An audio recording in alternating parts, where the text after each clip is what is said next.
Eh bien, bonjour à toutes et bienvenue sur notre émission dédiée à la sécurité en milieu agricole, sécurité des matériels agricoles, prévenir, protéger, responsabiliser. C'est vrai que nous allons parler aujourd'hui d'un sujet crucial pour tous les professionnels du monde agricole, la prévention des risques liés à l'utilisation des tracteurs et des matériels agricoles. Ce sont effectivement des équipements, nous allons le voir, de plus en plus puissants, mais aussi sophistiqués et qui peuvent être à l'origine d'accidents plus ou moins graves. Il est donc vraiment essentiel de mieux comprendre les risques pour mieux les prévenir. Alors j'ai le plaisir pour cette discussion d'accueillir à mes côtés Vincent Marcus. Bonjour Vincent, vous êtes chef de projet assurance tracteur et matériel agricole chez Groupama. Bienvenue. Bonjour à tous. Et Patrice Layec, vous êtes spécialiste en sinistres auto et matériel agricole chez Groupama également. Bonjour Patrice. Bonjour à tous. Pour commencer, Vincent, est-ce que vous pouvez tout d'abord nous situer, nous présenter brièvement Groupama et son rôle dans la prévention, l'assurance des matériels agricoles? Bien sûr, avec plaisir. Donc, aujourd'hui, Groupama est le leader de l'assurance agricole sur la France. Pour information concernant les véhicules agricoles, plus de la moitié des véhicules agricoles en France, les tracteurs et les matériels agricoles sont assurés par Groupama. Ça représente plus d'1 million de machines et de matériel que l'on assure chez Groupama. Et donc, en plus de notre rôle d'assureur, on a aujourd'hui un rôle de plus en plus de prévention, d'accompagnement des agriculteurs sur l'utilisation des matériels agricoles. Pourquoi ? Tout simplement parce que les véhicules agricoles, les tracteurs, les moissonneuses-batteuses, ce sont des véhicules qui sont de plus en plus rapides, de plus en plus grands, ce qui nécessite des conseils auprès des agriculteurs pour les accompagner, pour surtout les sensibiliser et éviter bien sûr tous les accidents qu'on puisse avoir avec ces matériels-là.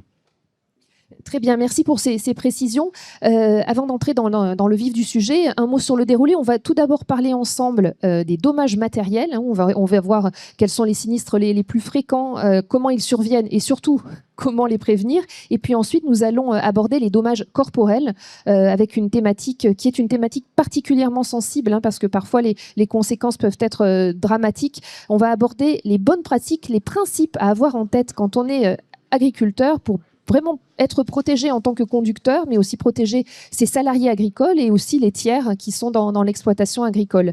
Je le rappelle, l'objectif est vraiment de passer ce message, prévenir, protéger, responsabiliser. Et pour cela, nous allons aujourd'hui vous donner, avec vous, Vincent et Patrice, tous les conseils concrets qui sont issus du terrain. Alors, commençons déjà par cette grande thématique sur les dommages matériels. Et je reviens vers vous, Vincent. Quels sont les sinistres les plus fréquents? Comment surviennent-ils? Et surtout, comment on peut les éviter? Alors, les sinistres matériels les plus fréquents que l'on constate actuellement dans les exploitations agricoles françaises, ce sont les vols de GPS. Alors, les GPS, c'est l'objet que j'ai ici dans les mains. C'est des équipements connectés qu'on va retrouver aujourd'hui sur 80% environ des tracteurs neufs.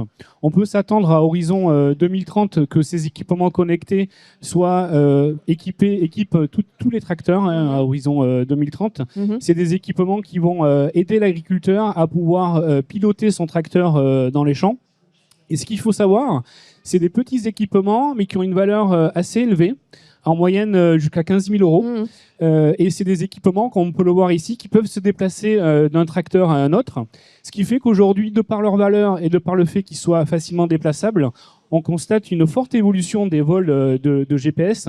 Et on a constaté chez Groupama une évolution de 30%, c'est assez significatif depuis un an, des vols de GPS dans les exploitations agricoles françaises. Oui, ce sont des chiffres qui interpellent, en effet. Merci Vincent. Patrice, est-ce que vous pouvez nous donner, en complément de ce qu'a dit Vincent Marcus, des indications sur les principales mesures pour sécuriser justement ces équipements qui sont coûteux? Bien sûr. Tout d'abord, il faut retirer l'équipement de son tracteur dès qu'on le stationne.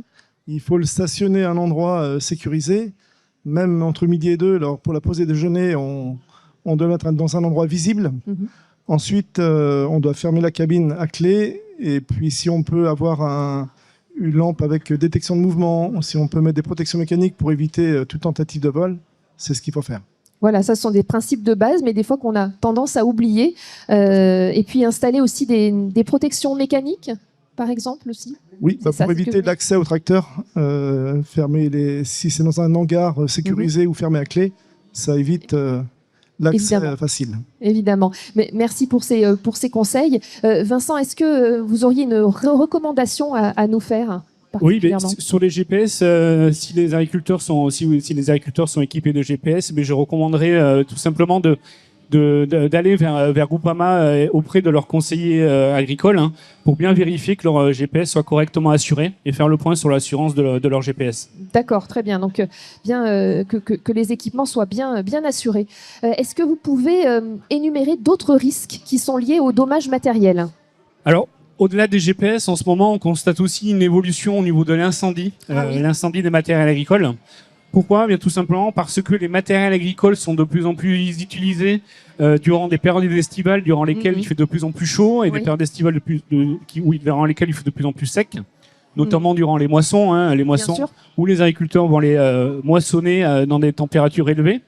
Et donc il y a deux typologies de machines agricoles qui sont sensibles à l'incendie. Tout premièrement, c'est les moissonneuses-batteuses qui sont utilisées notamment l'été. La moindre étincelle dans le champ peut lancer un incendie sur les moissonneuses-batteuses. Et la seconde typologie de matériel agricole qui est très sensible à l'incendie, ce sont les presses à balles rondes. Oui. Alors les presses à balles rondes, ce sont des machines qui sont équipées de roulements, notamment qui vont venir monter en température D'accord. et sur lesquels on peut connaître des incendies. Et qui vont parfois même, ces incendies, faire une perte totale, c'est-à-dire que la machine peut être totalement détruite lors d'utilisation. Une simple étincelle peut déclencher un feu. Peut déclencher une perte totale, et là l'agriculteur, eh bien, il n'a plus de machine, donc c'est vraiment une attention particulière à l'entretien pour éviter l'incendie. Patrice, vous confirmez ce constat de Vincent. Quel conseil vous pourriez donner aussi? Quel conseil de prévention? Un conseil de prévention, aujourd'hui, on a des tracteurs ou des machines agricoles qui sont équipés d'un FAP, un filtre à particules, donc un pot d'échappement qui monte à des températures allant jusqu'à 600 degrés. Donc il faut absolument que ces zones autour du pot d'échappement soient nettoyées, soufflées au quotidien et au nombre de fois qu'on utilise ce matériel agricole. Pour les presses dont parlait Vincent, il faut effectivement bien graisser les roulements, être attentif à tout bruit anormal qui peut survenir d'un roulement défaillant. Ensuite, pour les machines, les moissonneuses-batteuses, souffler les filtres, toutes les zones à risque. Également pour les tracteurs, tout ce qui est radiateur, moteur, tout ce qui est source de chaleur qui peut initier un incendie. Et au plus, avoir un extincteur qui permet de circonscrire l'incendie s'il démarre. Un extincteur, Voilà. c'est effectivement la base, mais parfois il faut aussi rappeler qu'il faut en avoir un à portée de main. D'accord. Merci beaucoup à tous les deux. On vient de passer en revue les dommages matériels que l'on peut éviter. Nous allons venir maintenant à la partie dommages corporels. Effectivement, des accidents de tracteur. J'ai vu, c'était la première. Alors, vous allez aussi nous le dire. C'est une des premières causes d'accidents mortels chez les actifs agricoles. C'est bien ça, Vincent? Oui, c'est un sujet important. Hein, les accidents de matériel agricole, de tracteurs, c'est la première cause d'accident, notamment grave, dans les exploitations agricoles. Donc c'est un sujet très important. Pour illustrer un petit peu ce phénomène-là, il faut avoir en tête aujourd'hui que les machines agricoles roulent de plus en plus vite, notamment les tracteurs. La réglementation européenne autorise les tracteurs à rouler jusqu'à 50 km/h. Quand on sait qu'à partir de 30 km/h, un choc peut être fatal pour le conducteur, notamment s'il n'est pas attaché. Et aujourd'hui, peu d'agriculteurs attachent leur ceinture. On estime à 6% des agriculteurs qui attachent leur ceinture. Il faut avoir en tête que, notamment sur la route, il faut attacher sa ceinture, même en tracteur. 6% des agriculteurs seulement attachent leur ceinture. 6%, voilà. Donc il faut aussi avoir bien en tête que même si c'est un tracteur, à partir de 30 km/h, le tracteur qui va taper dans un mur, l'accident peut être grave pour le chauffeur. Donc le réflexe, c'est monter dans le tracteur et s'attacher. Ça, c'est un premier point. Et concernant les accidents corporels, il y a aussi le phénomène de renversement du tracteur, notamment dans les régions montagneuses ou dans les régions avec des dévers. Le tracteur, avec le centre de gravité, peut basculer. Et les tracteurs sans cabine, notamment le chauffeur qui est au poste de pilotage, peut venir avoir un accident grave. Et ce qu'il faut savoir sur ces tracteurs, notamment les tracteurs sans cabine, c'est que depuis 2010, il y a une nouvelle réglementation qui renforce la sécurité, que ce soit pour les tracteurs neufs ou pour les tracteurs d'occasion.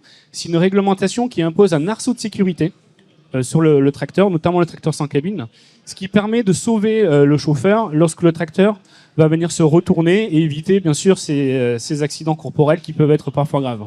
Oui, ce sont des chiffres là que vous nous donnez qui sont effectivement très parlants, qui montrent bien l'ampleur du risque au quotidien sur son exploitation agricole. Justement, est-ce que vous, Patrice Layet, vous auriez un exemple ou des exemples marquants sur le terrain qui illustrent ce qu'a dit Vincent? Oui, plusieurs exemples pour illustrer ce que dit Vincent. Un qui me vient en tête à l'instant, un exploitant qui était au volant de son tracteur, qui levait une charge. Le tracteur s'est trouvé déséquilibré et le chauffeur était propulsé contre le pare-brise. Un gros hématome au front, ça s'en est resté là, donc pas de blessure grave. Un autre accident qu'on a régulièrement lors d'un attelage d'un tracteur, on recule le tracteur vers l'outil à atteler, on descend du tracteur, on met mal le frein, on ne le serre pas assez, l'utilisateur vient être coincé entre le tracteur et l'outil. Autre accident qui survient régulièrement, et c'est arrivé à un ami à moi, on veut élaguer un arbre, le père du blessé, on va dire, monte dans le godet pour aller découper des branches. Il se retrouve déséquilibré, il a soit la tronçonneuse qui revient vers lui, ou il a la solution de sauter, il saute et il se casse 2 poignets. Ah oui. Voilà. On voit les accidents en chaîne qui peuvent arriver effectivement pour toutes les raisons qu'on a évoquées. Et c'est effectivement, ça met en péril la pérennité de l'exploitation. Et évidemment, on se met en danger corporellement. Donc c'est vraiment important de rappeler tout ça, Patrice. Alors, justement, pour éviter ça, pour éviter parfois des drames, comment on peut se protéger? Qu'est-ce qu'on peut faire? Rappelez-nous les gestes simples, les essentiels. Comme l'a dit la pub pour les voitures, un petit clic vaut mieux qu'un grand choc. Il faut tout d'abord boucler sa ceinture. Et très peu de gens le font. Et on voit qu'aujourd'hui, tous les matériels agricoles, que ce soit tracteurs, chargeurs télescopiques, sont tous équipés de ceintures, mais très peu ne bouclent leur ceinture. Donc, il faut absolument le faire. Et ensuite, si on est équipé de tracteurs anciens, absolument mettre un arceau de sécurité qui permet, en cas de retournement, comme le disait Vincent, d'être blessé. D'accord, merci. Merci Patrice pour ces indications. Vincent, est-ce que vous auriez justement des derniers conseils à nous donner? Un dernier mot? Oui, juste un dernier mot pour conclure. Je pense que quand on utilise un matériel agricole, la sécurité ne doit jamais être négligée. Les accidents de tracteurs, de machines agricoles, comme l'a indiqué Patrice, ça peut arriver à tout le monde, même aux meilleurs chauffeurs de tracteurs. Et donc les bons réflexes, on le répète, comme l'a dit Patrice, c'est bien évidemment s'attacher, notamment sur la route. C'est de vérifier ses équipements et surtout les sécurités. Les sécurités sur le matériel agricole, ne pas les désactiver parce qu'elles ont tout un objectif.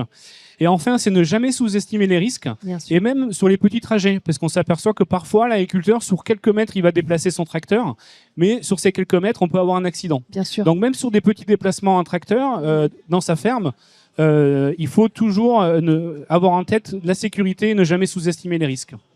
Merci beaucoup, merci à tous les deux. Effectivement, on retient que les essentiels, bien avoir en tête, prévenir, protéger, responsabiliser, qu'il s'agisse, comme on l'a vu, de dommages matériels et de dommages corporels. Chaque geste compte, il faut anticiper. Et puis, ce sont souvent les réflexes les plus simples, vous l'avez parfaitement rappelé, comme attacher sa ceinture, par exemple, ou bien entretenir son matériel, qui peuvent faire toute la différence. Mais on espère en tout cas, tous les trois, que cette émission vous aura aidé à mieux comprendre les risques, de repartir avec des solutions pratiques issues du terrain.